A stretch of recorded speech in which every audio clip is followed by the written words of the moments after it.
மும்பை மற்றும் ஹைதராபாத்தில் அமலாக்கத்துறை அதிகாரிகள் 13 வெவ்வேறு இடங்களில் தீவிர சோதனை நடத்தினர். மகாராஷ்டிரா மாநிலம் வசாய் விரார் நகராட்சி நகர திட்டமிடல் துணை இயக்குநர் Y.S. ரெட்டி கட்டுமான மோசடியில் ஈடுபட்டதாக குற்றம் சாட்டப்பட்டுள்ள நிலையில் அவர் தொடர்புடைய இடங்களில் அதிகாரிகள் சோதனை நடத்தினர். சோதனை முடிவில் மொத்தம் 9.04 கோடி ரூபாய் ரொக்கம், 23.25 கோடி மதிப்புள்ள தங்க, வைர நகைகள் மற்றும் ஏராளமான முக்கிய சொத்து ஆவணங்களை அதிகாரிகள் கைப்பற்றியுள்ளனர். தொடர்ந்து தீவிர விசாரணை மேற்கொள்ளப்பட்டு வருகிறது.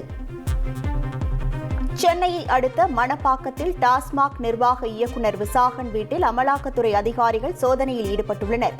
டாஸ்மாகில் முறைகேடு தொடர்பாக டாஸ்மாக் அதிகாரிகள், ஒப்பந்ததாரர்கள் வீடுகள், அலுவலகங்களில் அமலாக்கத்துறை சோதனை நடத்த நீதிமன்றம் அனுமதி வழங்கியது. அதன்படி டாஸ்மாக் நிர்வாக இயக்குநர் விசாகன் வீட்டில் ஆவணங்கள், செல்போன் அழைப்பு விவரங்கள் உள்ளிட்டவற்றை அமலாக்கத்துறை அதிகாரிகள் சோதனை செய்து வருகின்றனர்.